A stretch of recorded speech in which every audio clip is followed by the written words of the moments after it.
Hello friends, welcome to my YouTube channel Jyoti academy. एक बार फिर से आप सभी का स्वागत है आपके अपने यूट्यूब चैनल ज्योति एकेडमी में। स्टूडेंट्स, जैसा कि पहले हम लोग डिटर्मिनेंट्स टॉपिक पे डिस्कस कर रहे थे, तो ये डिटर्मिनेंट्स टॉपिक का सेकंड पार्ट है।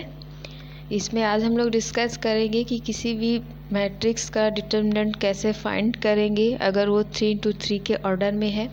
इससे पहले वाले वीडियो में मैंने डिस्कस किया था कि डिटर्मिनेंट्स क्या है, कैसे फाइंड किया जाता है, और दो ऑर्डर्स के डिटर्मिनेंट्स, और मैंने 1x1 ऑर्डर के एंड 2x2 ऑर्डर के डिटर्मिनेंट्स के बारे में डिस्कस किया था, कैसे डिटर्मिनेंट्स फाइंड किया जाता है। आज हम लोग डिस्कस करेंगे 3x3 के ऑर्डर का अगर कोई मैट्रिक्स है तो उसका डिटर्मिनेंट वैल्यू कैसे फाइंड करेंगे। तो फ्रेंड्स, स्टार्ट करते हैं आज का वीडियो। 3x3 के ऑर्डर का डिटर्मिनेंट जानने से पहले हम लोगों को कुछ और भी बातें हैं जिनको जानना जरूरी है। हम लोग डिस्कस करेंगे अगर कोई मैट्रिक्स 3x3 के ऑर्डर में है तो उसका डिटर्मिनेंट वैल्यू कैसे फाइंड करेंगे। बट उससे पहले यहाँ कुछ बेसिक पॉइंट्स हैं जिसको आप लोग समझ लीजिए, जिससे चीज़ें बाद में कॉम्प्लिकेटेड ना हो। तो फ्रेंड्स, 3x3 ऑर्डर का मतलब है कि आपके पास 3 रो होंगे और 3 कॉलम होंगे, जैसा कि यहाँ आपको स्क्रीन पे दिख रहा है। 3 रो R1, R2, R3 और 3 column C1, C2 and C3। तो फ्रेंड्स, ये चीज़ें आपको क्लियर हो गई होंगी कि जब आप 3x3 ऑर्डर का डिटर्मिनेंट फाइंड करेंगे तो उसमें आपको 3 रो होगा और 3 कॉलम मिलेगा। फ्रेंड्स, उसके बाद एक पॉइंट और बचता है यहाँ पे, आपको ये फ्रेंड्स, जैसा कि मैंने अपने पिछले वीडियो में आपको बताया था कि डिटर्मिनेंट वैल्यू सिर्फ उसी मैट्रिक्स का फाइंड हो सकता है जो कि एक स्क्वायर मैट्रिक्स हो। तो आप उस पॉइंट को ध्यान में रखिएगा। तो स्क्वायर मैट्रिक्स का मतलब ये है कि आपके रो और कॉलम की संख्या आपस में इक्वल होनी चाहिए। रो एंड कॉलम की संख्या आपस में इक्वल होने का मतलब ये है कि जितने आपके पास रो होंगे उतने ही आपके पास कॉलम हो। इसका मतलब ये बिल्कुल नहीं है कि सारे एलिमेंट एक जैसे होंगे। देन फ्रेंड्स, यहाँ ये चीज़ें आपको क्लियर हो गई हैं। उसके बाद यहाँ आप इससे भी हायर ऑर्डर के मैट्रिक्स का डिटर्मिनेंट वैल्यू फाइंड कर सकते हैं। बट यहाँ नॉर्मल केसेस में 1x1 का ऑर्डर, 1x1 ऑर्डर का, 2x2 एंड 3x3 ऑर्डर का जो मैट्रिक्स होता है उसी का डिटर्मिनेंट ज़्यादा फाइंड करने को हमको देखने को मिलता है। तो आज हम लोग 3x3 ऑर्डर का डिटर्मिनेंट वैल्यू फाइंड कर रहे हैं। तो एक चीज़ आपको क्लियर हो गई, 3x3 ऑर्डर का डिटर्मिनेंट वैल्यू अगर आपको फाइंड करना है तो सबसे पहले आपको ये पता होना चाहिए कि 3x3 ऑर्डर का जो डिटर्मिनेंट वैल्यू आप फाइंड करने जा रहे हो उसमें आपको 3 रो एंड 3 कॉलम देखने को मिलेंगे। देन फ्रेंड्स, आपको एक चीज़ और भी बता दूं मैं, यहाँ आप अगर 3 रो एंड 3 कॉलम का डिटर्मिनेंट 3x3 ऑर्डर का डिटर्मिनेंट वैल्यू आप फाइंड कर रहे हैं तो आप उसको 6 तरीके से फाइंड कर सकते हैं। क्यों? क्योंकि यहाँ मुझे 3 रो एंड 3 कॉलम मिलेंगे। जैसे कि मैं चाहूँ तो R1 के लॉन्ग, मैं चाहूँ तो R2 के लॉन्ग, चाहूँ तो R3, या जो 3 कॉलम है C1 के लॉन्ग, C2, C3। तो इन सभी चीज़ों को इस तरीके से मैं 6 तरीके से इस मैट्रिक्स का डिटर्मिनेंट वैल्यू फाइंड कर सकती हूँ। वैसे तो आपको कोई एक तरीका अगर पता है तो आप उसका डिटर्मिनेंट वैल्यू फाइंड कर सकते हैं। बट वहाँ प्रॉब्लम वहाँ क्रिएट होती है कि जब हम इसकी प्रॉपर्टीज पढ़ते हैं डिटर्मिनेंट्स की, तो वहाँ चीज़ें हमको और अच्छे से इजीली सॉल्व करना होता है। तो कहीं अगर मान लीजिए R1 के एलिमेंट्स जो हैं वो ज़्यादा बड़े हैं, या और भी जो आपके पास रो या कॉलम है उसके एलिमेंट्स बड़े हैं, तो वहाँ मुझे जो भी इजीली लगे वो रो या कॉलम लेके मैं उसका डिटर्मिनेंट वैल्यू फाइंड कर सकती हूँ। तो इसके लिए आपको ये 6 तरीके से जानना ज़रूरी है कि कैसे उसका डिटर्मिनेंट वैल्यू फाइंड होता है। जो आपको मैट्रिक्स मिलता है उसके साइन कुछ इस तरीके से होते हैं, प्लस फिर माइनस फिर प्लस फिर माइनस फिर प्लस फिर माइनस प्लस माइनस। जो इवन एलिमेंट कंडीशन होगी उसका साइन प्लस होगा, और जो ऑड एलिमेंट कंडीशन होगी उसका माइनस होगा। ये कैसे होगा इसकी है, बस आप इतना ध्यान में रखिएगा कि इस तरीके से प्लस या माइनस होता है। इसको मैंने यहाँ बताया है, एक बार प्लस फिर माइनस फिर प्लस। अगर आप इतना भी ध्यान में रखते हैं तो आपको क्वेश्चन सॉल्व करने में प्रॉब्लम नहीं होगी। अगर इससे ज़्यादा हायर ऑर्डर का है तो यही चीज़ आगे भी प्लस माइनस होती चली जाएंगी। तो इसको समझ लेते हैं थोड़ा सा। फ्रेंड्स, यहाँ आपको चीज़ें और अच्छे से क्लियर हो इसलिए मैंने इसको इस तरीके से बनाया है। यहाँ आपके पास 3x3 ऑर्डर पे एक मैट्रिक्स है और उसके साइन कैसे होते हैं उसको मैंने यहाँ दिखाने की कोशिश की है। जैसे कि ये 1 है, फर्स्ट एलिमेंट आपका जो ये 1 है, ये इवन है क्योंकि ये इसको हम लोग बोलते हैं A11। तो 1 + 1 2 इवन कंडीशन में है तो ये प्लस हो जाएगा। ये 3 जो है ये ऑड कंडीशन में है, क्यों? क्योंकि इसको बोलेंगे A12। A12 का मतलब है कि फर्स्ट रो सेकंड कॉलम। तो यहाँ A12 1 + 2 3, तो ये ऑड हो जाएगा तो इसलिए यहाँ माइनस है। तो इस तरीके से अगर आपको इससे हायर ऑर्डर का भी डिटरमिनेंट वैल्यू फाइंड करना है तो वहाँ बस आपको यही ध्यान में रखना है कि जो भी आप एलिमेंट है उसकी कंडीशन देख लीजिए कि वो किस रो या कॉलम में है। अगर वो इवन है तो उसका साइन प्लस होगा, अगर ऑड है तो उसका साइन माइनस होगा। ये चीज़ें ज़्यादा मैटर नहीं रखती, बट हाँ जब आप किसी अलॉन्ग रो या कॉलम के आप वैल्यू फाइंड करते हैं वहाँ पे डिटरमिनेंट वैल्यूज़ की, तो वहाँ ये चीज़ें थोड़ी मैटर करती हैं क्योंकि कभी कभी साइन की वजह से हमारा क्वेश्चन गलत हो जाता है। इससे पहले वाले वीडियो में भी मैंने आपको बताया था कि कौन से एलिमेंट को क्या बोलते हैं, फिर भी मैं आपको एक बार फिर से बता दे रही हूँ जिससे आपको कोई भी कन्फ्यूजन न रहे। जैसे कि ये 1 है तो 1 को आप लोग क्या बोलेंगे? A11। A11 का मतलब क्या हुआ? A11 का मतलब ये है कि देखिए ये फर्स्ट रो है और ये क्या है? फर्स्ट कॉलम है। तो फर्स्ट रो का फर्स्ट एलिमेंट है ना, तो इसलिए ये वहाँ 1 हुआ। और फर्स्ट कॉलम का भी ये फर्स्ट एलिमेंट है इसलिए यहाँ ये 1 हुआ। तो अगर मुझे बोलना हो कैसे बोलूँगी इसको मैं, 1 is the element of first row and first column. उसी तरीके से अगर आप कोई और भी एलिमेंट लेना चाहते हैं जैसे 3 है तो 3 को क्या बोलूँगी मैं? 3 को क्या बोला जाएगा? क्योंकि ये फर्स्ट रो में है तो ये 1। उसके बाद कौन से कॉलम में है? ये सेकंड कॉलम में है C2 के, तो इसको बोलेंगे A12। A12 की वैल्यू कितनी है? यहाँ 3 है। ये चीज़ें मैं आपको इसलिए बता रही हूँ कि जब आगे आप डिटरमिनेंट प्रॉपर्टीज पढ़ेंगे डिटरमिनेंट की तो वहाँ ये सारी चीज़ें आपको प्रॉब्लम क्रिएट करेंगी। तो इसको आप यहीं से समझते चलिए। किसी भी मैट्रिक्स का डिटरमिनेंट वैल्यू फाइंड करना है तो वहाँ आपके पास 2 तरीके हैं, या तो अलोंग द रो जाइए या तो अलोंग द कॉलम जाइए। उसका विस्तार मैंने रो से किया है। रो से विस्तार उसका कैसे होगा यहाँ मैं बताने जा रही हूँ उसको। तो ये आपका रो है, यहाँ R1 से विस्तार कर रही हूँ पहले मैं, फिर R2 से बताऊँगी, R3 से बताऊँगी, फिर उसके बाद जब कॉलम में जाएंगे तो वहाँ C1 से बताऊँगी, C2 से बताऊँगी और C3 से बताऊँगी। स्पेशली आपको यहाँ अभी तो फर्स्ट एक्सरसाइज जब आप करेंगे या शुरुआती तौर पे जब आप डिटरमिनेंट के क्वेश्चन सॉल्व करेंगे तो वहाँ हम कोई भी एक तरीका जानते रहे आपके लिए काफ़ी है। बट उसके बाद जब आप उसकी प्रॉपर्टीज पढ़ेंगे तो वहाँ क्वेश्चन ईजिली से काफ़ी अच्छे से आप नॉर्मल तरीके से अगर सॉल्व करना चाहते हैं तो वहाँ आपको ये सारे तरीक़ों को जानना पड़ेगा। बहुत डिफ़िकल्ट नहीं है, बहुत ही इजी है। सिर्फ थोड़ी बातों का आपको ध्यान रखना है। तो मैं R1 अलोंग टू R1 बताने जा रही हूँ कैसे एक्सपेंड करेंगे इसको। तो देखिए फ्रेंड्स, ये आपका R1 है मतलब फर्स्ट रो। तो जब मैं R1 को लूँगी तो उस टाइम मैं R1 के टाइम मैं ये first row and first column इन चीज़ों को डिलीट कर दूँगी। तो मुझे इस तरीके से लिखना है, मैं बता रही हूँ आपको। जब मैं यहाँ इसका एलिमेंट ये फर्स्ट एलिमेंट लूँगी A1 B3 C3, देखिए यहाँ मैंने इस तरीके से लिखा है। फिर उसके बाद जब मैं B1 लूँगी तो B1 के टाइम में भी ठीक उसी तरीके से करना है, क्योंकि ये R1 का सेकेंड एलिमेंट है।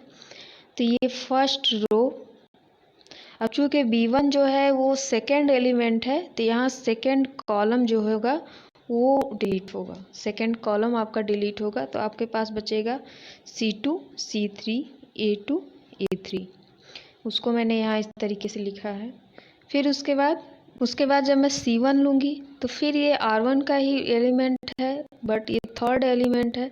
तो जो थर्ड एलिमेंट है तो यहाँ first row and third column, ये इतनी चीज़ें डिलीट कर दो। तो फिर आपके पास क्या एलिमेंट बचे, तो फिर आपके पास जो एलिमेंट्स बचे उनको मैं यहाँ लिखूँगी। तो आपके पास एलिमेंट बचते हैं A2 B2 A3 B3, उसको मैंने यहाँ इस तरीके से लिख दिया है। अगर आप R1 फर्स्ट रो से अगर आप विस्तार कर रहे हैं डिटरमिनेंट वैल्यू फाइंड करने के लिए, इसका एक्सपेंड फर्स्ट रो से कर रहे हैं, तो आपको इस तरीके से करना होगा। आप जो भी एलिमेंट लेंगे उसका वो पूरा रो और उसका पूरा कॉलम आपको डिलीट करना पड़ेगा, मतलब उसको एक तरीके से आप छोड़ के और जो भी वैल्यू बचेगी उसको इस तरीके से आपको सेट करना पड़ेगा। जैसे मैंने A1 लिया तो A1 के टाइम मैंने R1 के पूरे एलिमेंट, मतलब फर्स्ट रो के पूरे एलिमेंट, क्योंकि ये A1 फर्स्ट एलिमेंट था तो ये फर्स्ट कॉलम, ये चीज़ों को मैंने डिलीट किया। जब B1 लिया तो फर्स्ट R1, तो R1 के जितने एलिमेंट थे वो तो डिलीट हुए ही, साथ ही B1 जो था वो आपका R1 का सेकंड एलिमेंट था, इसलिए सेकंड कॉलम भी साथ में डिलीट हुआ। फिर जो एलिमेंट बचे उसको मैंने यहाँ इस तरीके से सेट किया, उसी तरीके से C1 के लिए भी किया गया। उसके बाद फ्रेंड्स यहाँ होता क्या है, इसका क्रॉस मल्टीप्लिकेशन होता है, जिसको मैंने यहाँ एरो बना के दिखाया है इस तरीके से, इसका इससे इस तरीके से क्रॉस मल्टीप्लिकेशन होता है। तो जब क्रॉस मल्टीप्लिकेशन होगा, अच्छा एक चीज़ और यहाँ कुछ आप देखिए साइन भी चेंज है, जैसे A1 के पास प्लस है, B1 के पास माइनस है, C1 के पास प्लस है, ये चीज़ें कैसे हो रही हैं तो उसको भी समझ लीजिए। जैसा कि मैंने अभी बताया आपको कि अगर वो इवन एलिमेंट कंडीशन, जो भी एलिमेंट है अगर उसकी कंडीशन इवन है तो वहाँ उसकी साइन प्लस होगी, और अगर ऑड है तो उसकी साइन माइनस होगी। तो यहाँ देखिए ये जो 1 है आपका ये इवन है तो ये क्या है प्लस, इसलिए A1 क्या हो गया प्लस में हो गया। लेकिन B1 जो है वो आपका माइनस है। क्यों माइनस है, क्योंकि ये जो है ऑड कंडीशन में है, तो ऑड कंडीशन में इसलिए क्या हो गया माइनस हो गया। अगर B1 की वैल्यू माइनस होगी तो माइनस माइनस यहाँ प्लस हो जाएगा। उसी तरीके से C1 यहाँ इवन कंडीशन में इसलिए प्लस है। अगर ये बहुत ही बेसिक सी चीज़ें हैं जो आपको पता होंगी, कब प्लस होता है कब माइनस होता है, प्लस माइनस क्या होता है। तो इस चीज़ को जब मैं क्रॉस मल्टीप्लिकेशन करूँगी तो इस तरीके से चेंज हो जाएगा ऐसे। फिर उसके बाद आप उसको सिंप्लीफाई करके उसका वैल्यू फाइंड कर लेंगे, जो आपको आंसर मिलेगा वो आपकी डिटरमिनेंट वैल्यू होगी। तो थर्ड ऑर्डर का जो डिटरमिनेंट वैल्यू फाइंड करने की कंडीशन है वो थोड़ी क्रिटिकल होती है फर्स्ट एंड सेकंड ऑर्डर के डिटरमिनेंट वैल्यू फाइंड करने के तरीक़ों से। उसका रीज़न भी है क्योंकि यहाँ थोड़े एलिमेंट्स बढ़ जाते हैं, बट यहाँ आपको हर तरीक़ों को जानना बहुत ज़रूरी है, क्योंकि आगे ये सारी चीज़ें आपको लिए काफ़ी हेल्पफुल हो। तो एलॉन्ग टू R2 कैसे एक्सपेंड करेंगे, सेम कंडीशन वही है जैसे R1 के लिए थी, वैसे R2 के लिए सेम पूरा प्रोसेस वही है। बस आपको एक चीज़ ध्यान रखना है चिन्हों का, कब प्लस होगा कब माइनस होगा। अगर जैसे मान लीजिए यहाँ मैं R2 के लिए कर रही हूँ तो ये आपके जो एलिमेंट्स इस तरीके से लिख सकते हैं A2। फिर अब देखिए यहाँ A2 ने लिखा, फर्स्ट एलिमेंट इसका लिया, R2 के अलॉन्ग आप इसको एक्सपेंड कर रहे हैं। तो जब आप R2 लिए तो यहाँ कॉलम जो है फर्स्ट एलिमेंट है इसलिए फर्स्ट कॉलम भी डिलीट होगा, ठीक है। और फर्स्ट कॉलम और फर्स्ट कॉलम और सेकंड रो ये चीज़ें डिलीट हो जाएंगी। फिर आपके पास क्या बचेगा B1 C1 B3 C3। अब यहाँ थोड़ा चिन्हों का बात कर लूँ, क्योंकि अधिकतर यही गलती होती है। देखिए यहाँ तो जब आप लिए थे तो ये वाला जो फर्स्ट एलिमेंट था आपका वो इवन कंडीशन में था, इसलिए प्लस हो गया। बट जब आप R2 के अलोंग टू R2 आप एक्सपेंड करेंगे तो वहाँ जो ये फर्स्ट एलिमेंट होगा वो इवन नहीं होगा, वो इवन कंडीशन में नहीं होगा, वो ऑड कंडीशन में होगा। क्यों ऑड कंडीशन में होगा? कि जो ये A2 है इसको आप लोग क्या पढ़ेंगे, अलोंग एक्सपेंड करेंगे तो वहाँ ये फर्स्ट एलिमेंट A2 हो जाएगा। इस तरीके से आप इसको एक्सपेंड करेंगे। बट यहाँ ये क्या हो जाएगा, मैंने बताया कि ऑड कंडीशन में तो यहाँ चिन्ह इसका साइन क्या हो जाएगा, माइनस हो जाएगा। फिर जो आपके एलिमेंट बच रहे हैं वो उसको आप यहाँ पे इस तरीके से सेट कर दीजिए। फिर अगला आप क्या चिन्ह लोगे, तो अगला साइन आप क्या लोगे, तो यहाँ प्लस लेंगे। उसके बाद क्या है, B2 है, तो B2 के लिए फिर क्या करेंगे आप, तो B2 के लिए तो ये R2 तो आप डिलीट कर ही रहे हैं, साथ ही B2 जो है वो सेकंड कॉलम में है, तो ये सेकंड कॉलम के सारे एलिमेंट्स को आप क्या कर देंगे, डिलीट कर देंगे। फिर जो भी आपके पास एलिमेंट बचे उसको आप यहाँ सेट कर देंगे। अधिकतर फ्रेंड्स हम करते क्या है, जैसे यहाँ पे चिन्ह लिए हुए हैं उस तरीके से जब हम अलोंग टू R2 या R3 करते हैं तो वहाँ भी हम चिन्ह ले लेते हैं। जैसे हम यहाँ पे साइन दिए हुए हैं प्लस माइनस का, उसी तरीके से जब हम R2 के अलोंग एक्सपेंड करते हैं तो वहाँ भी ले लेते हैं और हमारे क्वेश्चंस गलत हो जाते हैं। यहाँ अब आगे जगह नहीं है इसलिए मैं आपको यहाँ बता रही हूँ। उसके बाद आप लेंगे C2 साइन होगा, तो ये माइनस होगा। क्यों माइनस होगा, क्योंकि आप इसको बोलेंगे C2 को आप बोलेंगे A23। A23 का मतलब है second row third column, second row third column, second row third column, second row third column का मतलब 2 + 3 5 हो गया। ये ऑड हो गया तो ऑड कंडीशन है इसकी, तो इसलिए यहाँ इसका साइन क्या हो जाएगा, माइनस हो जाएगा। फ्रेंड्स आपको कुछ ज़्यादा नहीं करना है यहाँ पे, यहाँ सिर्फ आपको ये ध्यान में रखना है कि आप जो रो ले रहे हो उस रो का जो भी एलिमेंट आप ले रहे हो उस एलिमेंट के कॉलम को भी आपको डिलीट करना है। उसके बाद जो भी एलिमेंट्स आपके पास बच रहे हैं रो, उस रो और कॉलम के बाद उन दोनों को डिलीट करने के बाद आपके पास जो भी एलिमेंट बच रहे हैं उसको आपको इसमें लिखना है। और फिर इस तरीके से जैसे यहाँ पे क्रॉस मल्टीप्लिकेशन हुआ उस तरीके से मल्टीप्लिकेशन करना है और आंसर आपको मिल जाएगा। तो यहाँ आपको ज़्यादा भी घबराने की ज़रूरत नहीं है। यही प्रोसेस R3 के लिए भी है, वहाँ भी आप इसी तरीके से करेंगे। R3 और R1 की कंडीशन थोड़ी एक जैसी होती है, क्योंकि यहाँ फर्स्ट एलिमेंट प्लस होता है, यहाँ भी फर्स्ट एलिमेंट कंडीशन प्लस होती है।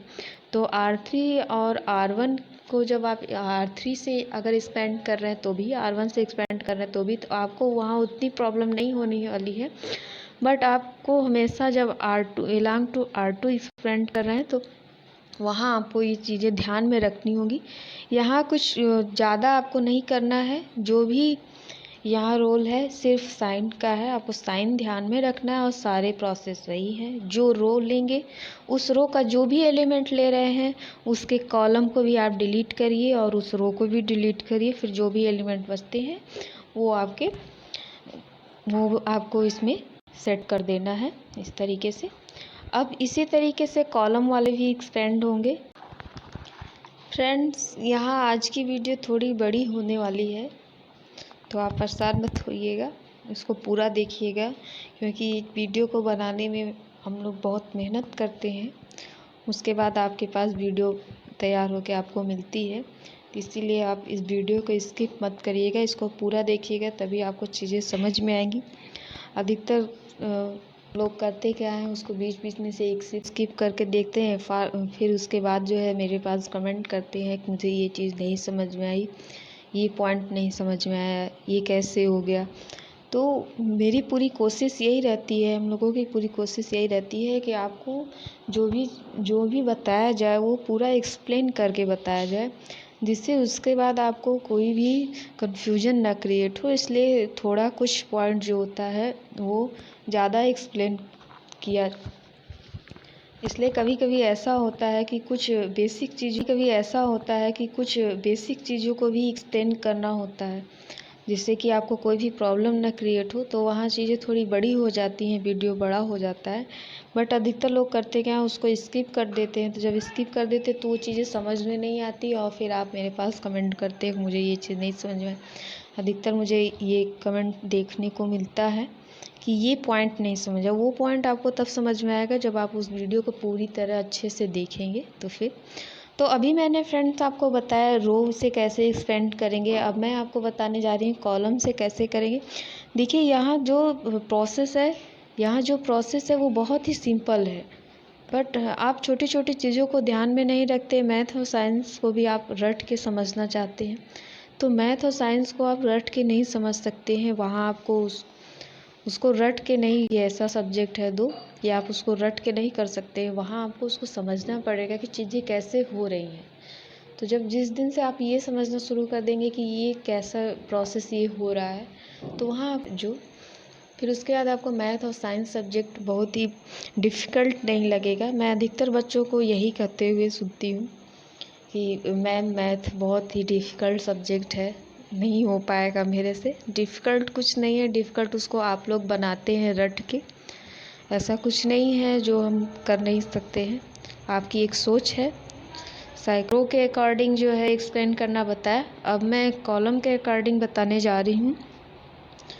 तो कॉलम के अकॉर्डिंग हो चाहे रो के अकॉर्डिंग हो, जो मैंने आपको इसके साइंस बताए हैं उसको आप ध्यान में रखिएगा। प्लस फिर माइनस फिर प्लस फिर माइनस फिर प्लस फिर माइनस फिर प्लस फिर माइनस और फिर प्लस। इसको आप ध्यान में रखेंगे तो आपसे गलती नहीं होगी। बस यहाँ आपको इसी पॉइंट को ध्यान में रखना है और मुझे क्या डिलीट करना है, सिर्फ इस चीज़ को। उसके बाद तो ये बहुत ही सिंपल है। जैसे कि फ्रेंड्स, अगर हम यहाँ जो इसका एक्सटेंड करने जा रहे हैं उसको C1 के अकॉर्डिंग करें, तो C1 के अकॉर्डिंग करने से पहले आपको ये तो पता ही होना चाहिए कि C1 क्या है। मैंने इसको बहुत ही अच्छे से एक्सप्लेन, यहाँ आप इस पे मत जाइएगा कि ये आपका C1 है। यहाँ एग्जाम्पल के लिए लिया गया है तो यहाँ पे C1 है, तो उसके अकॉर्डिंग यहाँ आपको 3 कॉलम मिलेंगे, C1 C2 और C3। C1 C2 और C3 और 3 रो मिलेंगे, R1 R2 R3। तो जब आप C1 लेंगे तो C1 में जितने भी एलिमेंट है वो, और जिस भी एलिमेंट को आप C1 के जिस भी एलिमेंट को ले रहे हैं उसके रो को आप डिलीट करेंगे। फिर आपके पास जो भी रो या फिर आपके पास जो भी एलिमेंट्स बचेंगे उसको आप इस तरीके से इसमें सेट कर देंगे। जैसे यहाँ पे C1 में मान लीजिए अगर मैं फर्स्ट एलिमेंट लेती हूँ A1 को, तो ये फर्स्ट एलिमेंट कौन से रो में है, R1 के। तो R1 के भी जितने एलिमेंट हैं ये पूरे आपको डिलीट करने पड़ेंगे, C1 के सारे एलिमेंट और R1 के सारे एलिमेंट। उसके बाद जो भी एलिमेंट बचेंगे उसको मैं यहाँ पे सेट करूँगी। उसी तरीके से जब आप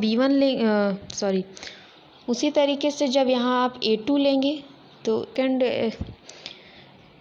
कॉलम का सेकंड एलिमेंट है, तो वहाँ पे सेकंड एलिमेंट होने के नाते आप को वहाँ पे R2 के जितने भी एलिमेंट हैं उसको डिलीट करना पड़ेगा। वहाँ R2 के जितने भी एलिमेंट हैं उसको आपको डिलीट करना पड़ेगा।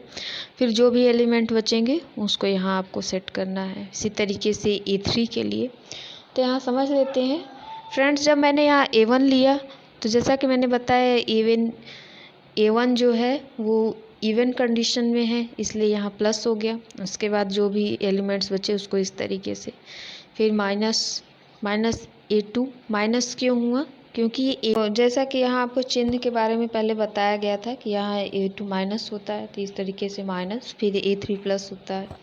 तो ये सारी चीज़ें यहाँ मैंने आपको एक बार बता दिया है कि इस तरीके से इसके जो चिन्ह होते हैं वो एक तरीके से होते हैं। एक बार प्लस माइनस प्लस, फिर माइनस प्लस माइनस, फिर प्लस माइनस प्लस, इस तरीके से होता है। तो इस तरीके से आप इसको समझ लेंगे। तो यहाँ इस तरीके से एक्सपेंड हो गया। आप चाहें तो इसी तरीके से इसको C1 के लिए भी जब आप एक्सपेंड करेंगे तो वही सारा तरीका है कि R2 या R3 जो भी एलिमेंट होगा उसके सारे एलिमेंट्स डिलीट हो जाएंगे, जो बचेंगे उसको आप इस तरीके से यहाँ सेट करके फिर उसके बाद उसका क्रॉस मल्टीप्लिकेशन कर देंगे, जो भी वैल्यू आएगी वो आपका आंसर हो जाएगी। तो आज का वीडियो जिसमें मैंने आपको ये बताने की कोशिश की कि किस 3 ऑर्डर के जो भी मैट्रिक्स है उनका डिटरमिनेंट वैल्यू कैसे फाइंड किया जाएगा। इसके नेक्स्ट वीडियो में इसका एक एग्जांपल, इसके अगले वीडियो में हम इसके क्वेश्चंस को सॉल्व करेंगे जो 3 के ऑर्डर में हुए। आपको आज का मेरा ये वीडियो कैसा लगा मुझे कमेंट करके ज़रूर बताइएगा।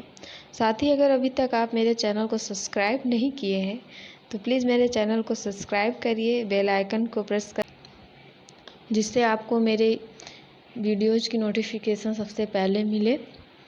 और मेरे वीडियोज़ को अपने फ्रेंड ग्रुप के साथ शेयर करिए जिससे वो भी इससे लाभ ले सकें। और अब आप मुझे फेसबुक, इंस्टाग्राम और टेलीग्राम चैनल पे भी फॉलो कर सकते हैं।